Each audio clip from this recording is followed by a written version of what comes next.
근데 이거였어. 해외 순방을 보내는 사이에 갑자기 권익위가 아이고. 이거를 명품백은 받아도 된다라고 해석을 해갖고 이걸 날려버렸어요. 나는 이런 방식으로 해결할 줄은 몰랐거든. 기사부터 봅시다. 네, 국민권익위원회가 김건희 명품백 사건을 종결 처리했습니다. 신고가 접수된 지 6개월 만인데요. 권익위 부위원장이 어제 브리핑을 열었는데 이렇게 말했습니다. 대통령 배우자에 대해 청탁금지법상 공직자 등의 배우자 제재에 규정이 없기 때문에 종결을 결정했다. 법이 없어서 죄가 있어도 처벌할 수 없다 이런 그러니까 거야. 여러분 이제 김건희한테 명품백 많이 갖다 주세요. 감사합니다. 죄가 안 돼요. 네. 죄가 안 되지만 이제 되는 일도 없을 거예요. 저희가 방송에서 그 얘기 했잖아요. 이 일주일 동안 핵심 증인들을 끌어내가지고 데리고 튀면서 검찰이랑 어떤 식으로 딜을 칠 거다라고 우리가 예상을 했잖아. 근데 딜을 치는 방식이 아니라 권익위를 통해서 나는 죄가 없는 걸로 하자라는 쪽으로 완전히 프레임을 바꿨어요. 너무나 대담한 시도입니다. 즉 국민들이나 일반 대중의 어떤 시선이라든지 판단은 전혀 관심이 없는 거야. 내가 하자는 방향으로 그냥 내가 하고 싶은 대로 해. 모든 게 내 중심으로 해. 지금 이 얘기인 거예요. 아니, 그거는 익히 너무나 보여지는 부분 아니에요? 아니, 지금 지 때문에 온 나라가 난리가 났는데, 심지어 외신에도 끊임없이 보도가 됐는데, 뻔뻔하게 고개 쳐들고, 심지어 에코백 들고 나온 거 봐요. 이거는 저는 사람들을 기만하는 행위라고 생각합니다. 그리고 그 권익위원장이 윤석열 동기예요. 대학교 이미 뭐 동기. 오래 얘기고 그 부위원장도 검찰 출신이에요. 그러니까 근데 이거를 6개월이나 질질 끌다가 선거 전에는 절대 말도 안 하고 6개월 끄는 것도 되게 이례적인 일인데 이제 딱 비행기 딱 떠가지고 가니까 바로 괜찮아. 이게 말이야 됩니까? 온 동네 온 사람들이 국민들이 전부 다 그 명품백 받는 장면을 다 봤는데 그러니까 아이고. 방통위도 그렇고 권익위도 그렇고 이런 쪽에다가 얼마나 윤석열이 지 따까리를 심어놨는지 볼 수 있는 그림인 거예요. 그러니까 이것들을 전부 다 해체하고 새로 다 갈아야 돼. 이 안에 있는 사람들을 다 갈아가지고 제대로 된 판단을 할 수 있는 기관으로 새롭게 만들어야 돼요. 이제 22대 국회에서 그걸 해내면 됩니다. 이게 마지막 카드인 거예요. 저쪽 애들이 쓸 수 있는 마지막 카드. 근데 많은 분들이 그런 생각을 하실 거예요. 그럼 이걸로 끝나는 건가요? 검찰은 진짜 여기 이 상황에서 포기를 하고 권익위가 이게 건이 안 된다고 했으니까 더 이상의 조사를 포기하고 그만둘 것인가? 저는 그럴 수 없다라는 점을 여러분들한테 안심시켜드리고 싶습니다. 왜냐면 디올백이 단순하게 선물을 받았다 안 받았다 요런 이제 어떤 그 배우자, 그러니까 공직자 배우자의 금품 수수권 일쪽으로 가게 되면 사실 요거는 말 그대로 규정이 없어서 처벌할 수 없다라는 쪽으로 끝날 수가 있어요. 근데 우리에게는 논괴 최재형 목사님이 계시지 않습니까? 최재형 목사님이 두 번째 진술 가갖고 나 청탁하려고 줬다 물건. 그걸 강력하게 주장하고 있어요. 그리고 그 청탁에 대한 결과도 받았다라고 강력하게 본인이 주장하고 있습니다. 아니 그리고 그 청와대가 아니지 대통령실 행정관들이 전화하고 그랬잖아. 그러니까 그 전화한 행정관을 빼갖고 달아난 거야. 왜냐면 지금 이 진술에 의해 갖고 최소한 거기 전화했던 조현영 과장만이라도 우선 불러야 돼. 최소한. 왜냐면 직접 통화를 했으니까 그런 사실이 있냐, 뭐 어떻게 해서 전화를 했냐, 이 얘기를 해줘야 되는 거고, 이 얘기를 하는 과정 중에 대통령이 시켜서 했다 그러면 이거는 뇌물이 맥힌 거고, 그리고 김건희가 시켜서 하는 이건 불법적으로 국정농단이 되는 거야. 어느 쪽으로도 조현영이 나타나서 조사를 받는 순간 이 정부는 끝나는 거야. 그거 한 방으로. 물론 뭐 대통령은 그 불소추 특권이 있긴 하겠지만 그 자체로 도덕성이 완전히 날아간다는 거죠. 그래서 지금 이 최재형 목사가 진술을 바꾸지 않는 이상 어떤 형태로든지 조사는 앞으로 이어지게 돼 있습니다. 그리고 지금 권익위가 권익위 쪽에 판단을 맡긴 거는 시민단체가 맡긴 거고요. 지금 검찰에 들어가서 이 차지하고 있는 뇌물죄는 굉장히 중죄예요. 형사재판상 굉장히 중죄이기 때문에 증인, 김건희는 모를지라도 조현영을 비롯한 실무자들을 안 부를 수가 없습니다. 검찰에서는. 네, 검찰에서. 그래서 이 검찰이 이 조현영을 비롯한 당시에 청탁을 받아서 움직였던 공무원들 라인을 조지는 가운데 우리 상임위에서 나서가지고 이게 이제 운영위가, 그러니까 박찬대 원내대표 운영위에서 나서가지고 그 당시에 직원들 관련된 감찰 자료, 기타 근무 자료, 우리가 모르고 있었던 명단 자료들, 이것들을 전부 요구해갖고 받아갖고 공개를 하게 되면 시너지 효과가 훨씬 더 커질 거라는 거지. 결과적으로 얘네들은 탈탈 털릴 일만 나왔다.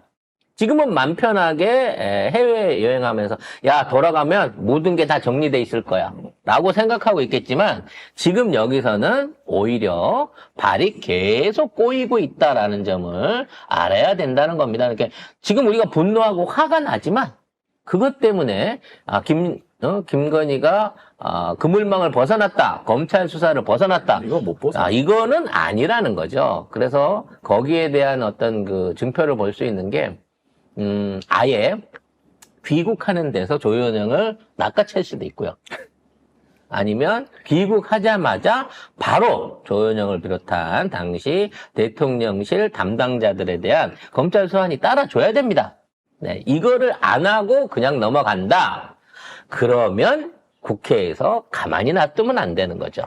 그러니까 아마 이제 검찰이 형식적으로도 조사한다고 하고 아마 조사 내용에 대해서 공개를 안 하면서 시간 끌기를 갈 텐데 이제는 막 시작하는 국회예요.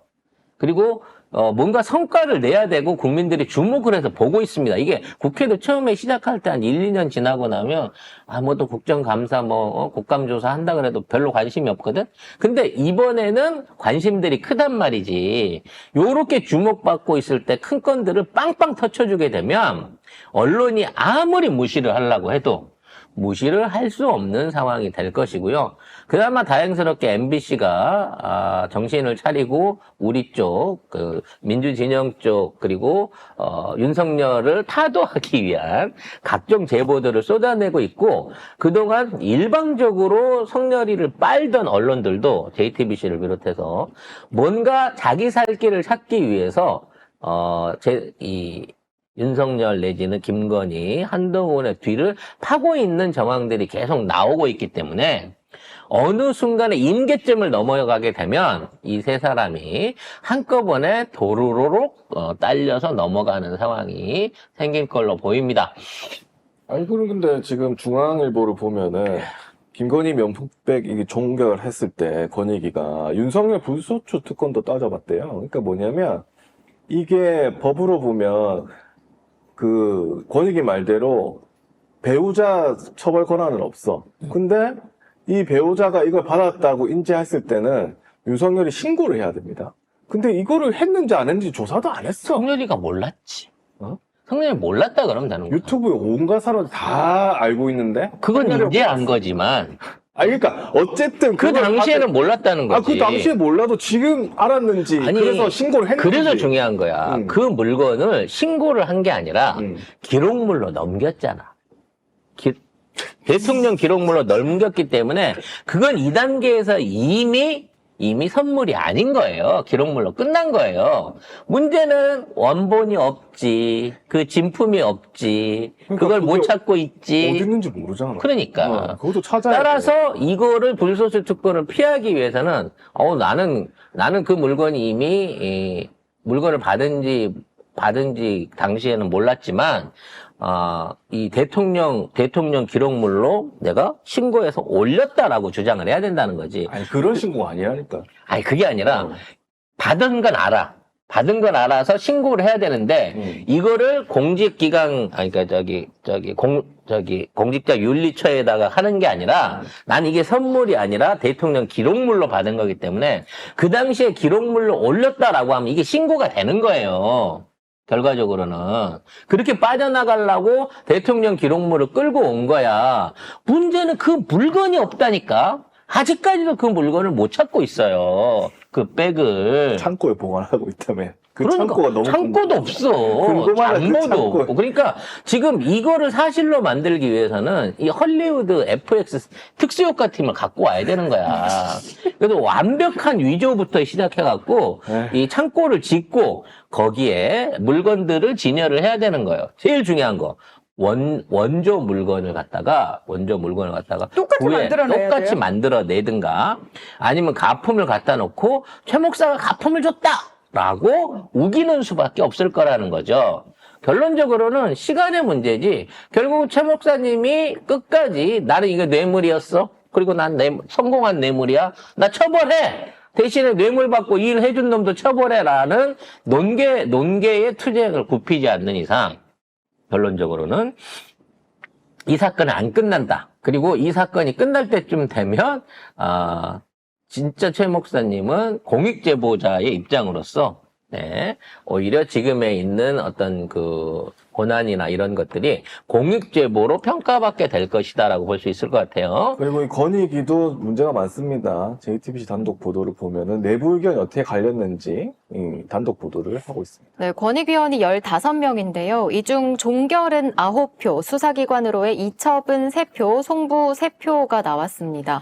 권익위원 중 상임위원은 위원장 제청으로 대통령이 임명하고 비상임위원은 대통령이 임명 또는 위촉하는데 이렇게 구성된 15명 중 6명이 수사기관으로 사건을 넘겨야 한다고 판단한 겁니다. 9놈이 실질적인 쫄개라는 거죠. 그렇죠. 그래서 지금 보면 누구야? 국회가 3명, 그 다음에 대법원장이 3명 추천했잖아요. 내가 보고 요 3명이 이첩 송부야. 그 나머지는 다 정부나 이쪽에서 한 사람, 종결이 9명이야. 그렇게 돼서 된 것 같아. 그래서 이 내용이 새 나오는 것도 사실은 이게 웃기는 거예요. 권익위 내부에서 표결에 대한 내용들을 누군가가 외부로 흘렸다는 거 아니에요. 그 6명 중에 1명이겠죠. 뭐 6명 중에 1명일 수도 있지만 일단 거수기로 종결로 올리긴 했지만 도저히 그걸 올려놓고 기분이 나쁜 놈이거나 결정적인 순간에 쓰기 위해서 JTBC에 포섭이 돼 있는 누군가가 권익위 내부의 소식들을 지금 지속적으로 흘려내고 있다는 거죠. 결국 JTBC와 삼성이 우리나라 핵심 권력기관, 사정기관 내지는 뭐 이런 평가기관들, 감사기관들 안에 자기 사람을 다 심어놓고 있다라는 반증이 아닌가도 싶습니다.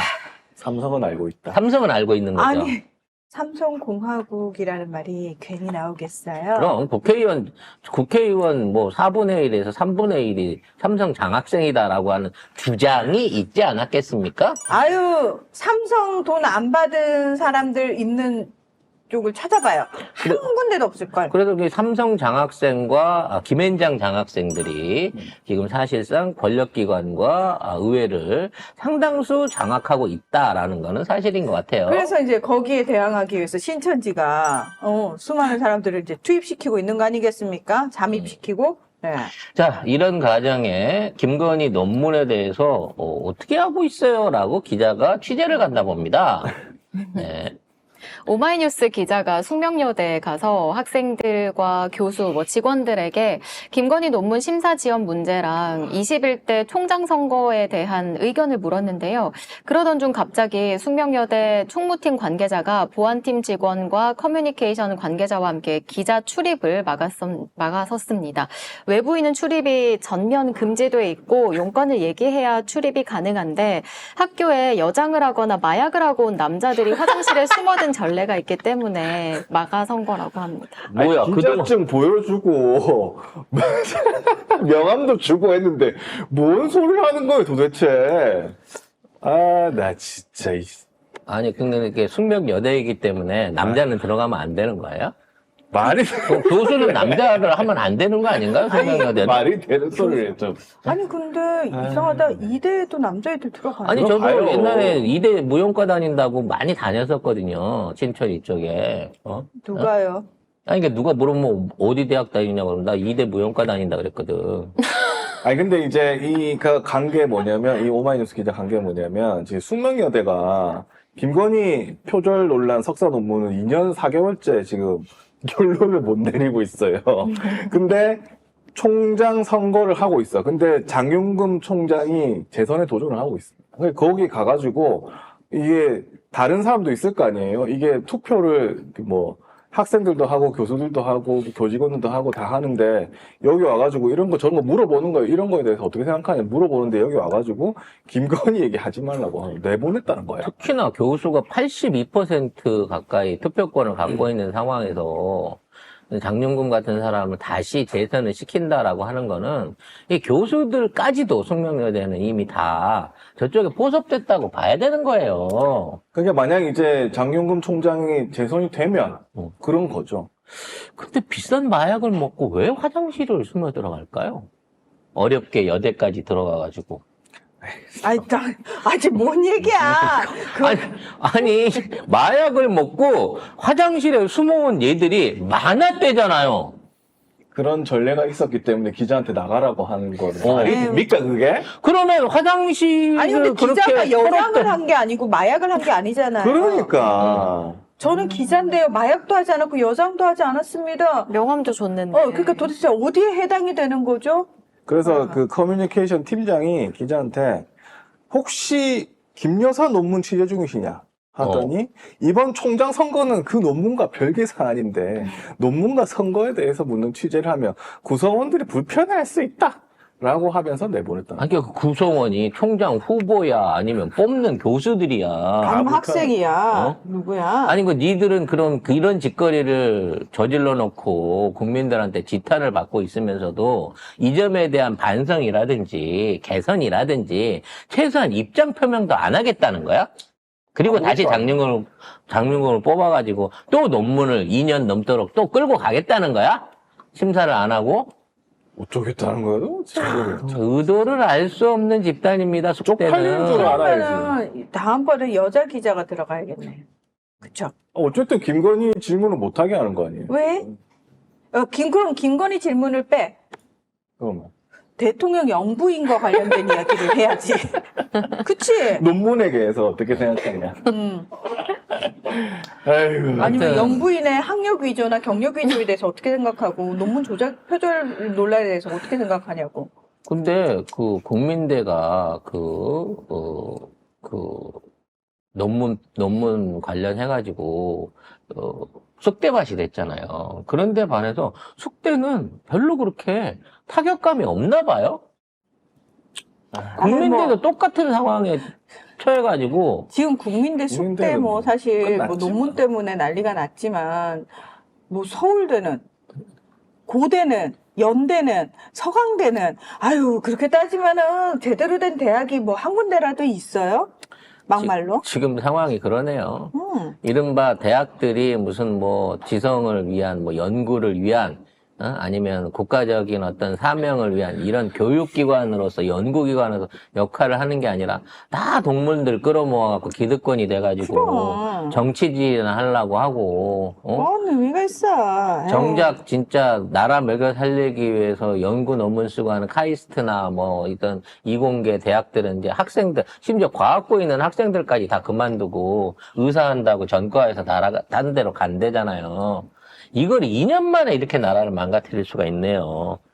아무튼 숙대도 머지않았다.